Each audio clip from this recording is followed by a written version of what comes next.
Hi, in this video we're going to do a 3-card chakra reading for the sign of Libra. I'm Andy, thanks for joining me. We're using Rachelle Charman's chakra reading deck. Great deck, you can get it on Amazon actually. Very valuable insights seem to come from this. So let's have a shuffle and see what the first card is for the sign of Libra. We'll turn over the top one.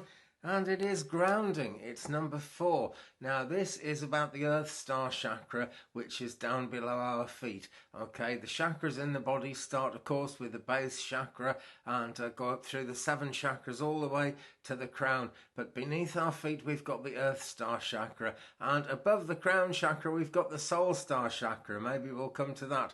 Who knows? But the whole point of that system is that the chakras in the body really do line up with the goddess energy in the earth, all the way up to the divine energy, the higher self energy, the soul energy of the Soul Star chakra. That's why it's always good to have the chakras in alignment, and that's why it's good sometimes to have a chakra reading, and that's what this is about really. So grounding. Now we can see really what it's all about just at a glance there, because this is obviously the base of a tree and it's got its roots going down deep into the earth, and that is what really gives trees their strength. If you actually look at a diagram of a tree done by some scientist or something, but I'm talking in terms of real physical earth science here, there is as much of the tree below the ground as there is above the ground. It's just roots, but it's almost the same shape as the tree actually, and that's what really anchors them.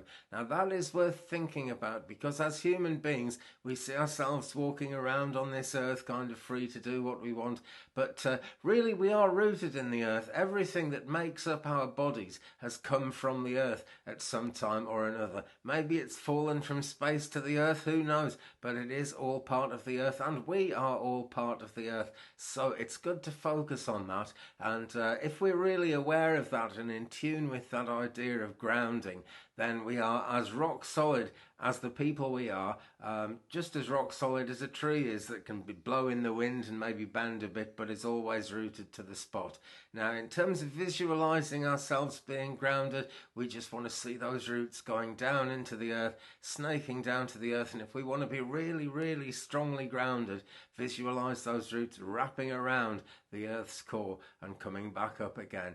Now they don't actually stop us moving around. We aren't exactly trees, are we? Tree DNA, you know, is more similar to human DNA than ape DNA, believe it or not. That's a true thing. So we've got more in common with trees than we think, but we are able to move around much more freely. So when we do that visualization exercise and see those roots going down in the earth, the thing about that visualization is to see and feel and believe in, visualize and believe in your heart, you know, that nobody can push you away, push you over, knock you down. Nothing that comes up in life can knock you down, which is actually true if you're grounded. And so I when I do it, I visualize my roots as being kind of elastic in a way that I can move them around anywhere I want to, but nobody else and nothing else can knock me off balance. That's what grounding is really, really all about. A lot of people feel that on the spiritual path, if we ground ourselves too much,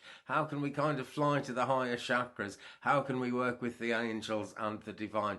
And the fact is, it actually makes it a lot easier to do those things when we're grounded, because we can just fly that much higher if we're actually feeling absolutely safe and absolutely in touch with the earth. And everything we do on the spiritual path is about drawing down the truth of the divine, the truth of the heavens, through ourselves into this beautiful earth, and actually that way drawing the goddess energy up, bringing it all together so it meets up within us. It's a very magical thing indeed.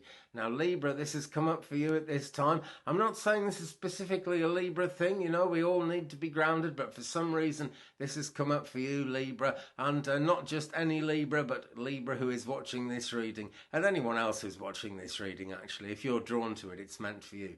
That's how these things work. Check out my channel, by the way. There are hundreds and hundreds of readings on my channel, and if you're drawn to one, it is most definitely for you. So subscribe, tap that bell so you don't miss anything, and check them out. Now going deeper into this card, there's a lot of gold in the sky behind this tree, and that is really emphasizing the fact that we get that divine connection much more strongly the more we ground ourselves, the more we root into the ground.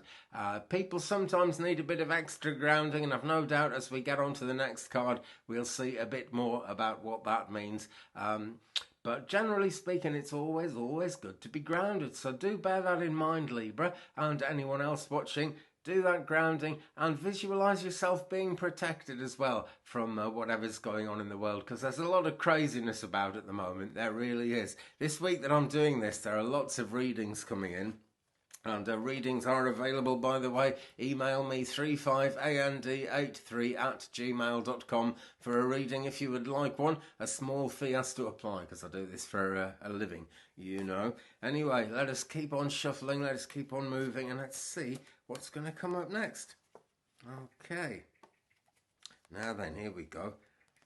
I spilled them a bit there, but I've got the one that was on the top. It's dreams. Now, this would be something that really moves people to feel an extra need for grounding. Dreams come to us. It's always good information that comes in dreams, and it's always a good thing. You know, it's the spirit realms, it's the divine trying to communicate with us. And a lot of the time, it's actually the earth energies communicating with us as well. It can be either or both, and it always links to our own higher self as well. But the thing about dreams is they have to come through our own thoughts. And sometimes that kind of colours dreams in a way that makes them seem very wacky, very difficult to understand, and sometimes even frightening. When I was coming into being a spiritualist medium, whenever the afterlife people, the spirit people, were trying to communicate to me in my dreams, and the spirit guides I was working with were trying to forge that bond, I would sort of have horrible dreams about coffins and funerals and things like that, which would, you know, really quite disturbing and really quite nasty. If you get anything like that, by the way, a bit of tourmaline under your pillow, it's a wonderful crystal, will kind of allow you to get the information but make those dreams a bit gentler. But anyway, I've gone off the point. The thing about it is the people in the spirit world who were trying to send me that information through my dreams didn't really mean to show me funerals and unpleasantness and horrible things, but because it was talking about kind of the process of death, really. You can't die, you just go to the other side of life. But the process of death of a body is something that, as I was coming into mediumship, I really did associate with funerals and everything, because that's how we see it in our worldly way. So a lot of the dreams were sort of based around that. And eventually it got gentle, because I came to see spirit people who've passed on as just, you know, the body has died and they're actually still very much alive. And then the dreams got easy, because now to me they're just like people talking, and that's what really matters, you know. But any dream we get in any way comes through our worldly system of processing things, and because of that it can be an incredibly difficult thing. So Libra, you've been having dreams, maybe you've been having crazy dreams, maybe you've been having beautiful dreams. I really strongly hope you have, but you just never know what it all means until maybe if you've written your dreams down, that's a good thing. And slowly things start to make sense, particularly with recurring dreams. They end up making some kind of sense the longer you kind of go along. Maybe thinking about them, maybe not thinking about them, maybe just letting the information wash over you and kind of living with it. It all makes some sense in the end. So grounding is going to be very important in terms of dealing with those dreams, and in terms of those dreams becoming something that you can work with in one way or another, something that's sort of not too difficult. Okay, I had to gather my cards up again there because I dropped them all over the place. Let us get cracking and see what the third card is for this reading for Libra. I'm doing this in early June 2020, but the best time to watch it is right now when you're watching it. I'll say it again, subscribe to my channel because there are new readings all the time, and if you're drawn to them, they are very much for you. Okay, so what have we got now? Here we go. It is actually the Soul Star Chakra. It's number 31 and it's peace. Now, when we think about the crown chakra at the top of our head, it's a lot like this image here, we call it the 1,000-petal lotus flower, and it's good to visualize that as open when you want to get spirit communication, when you want to spiritually kind of link up to the higher energies, and we can close it down sometimes as well.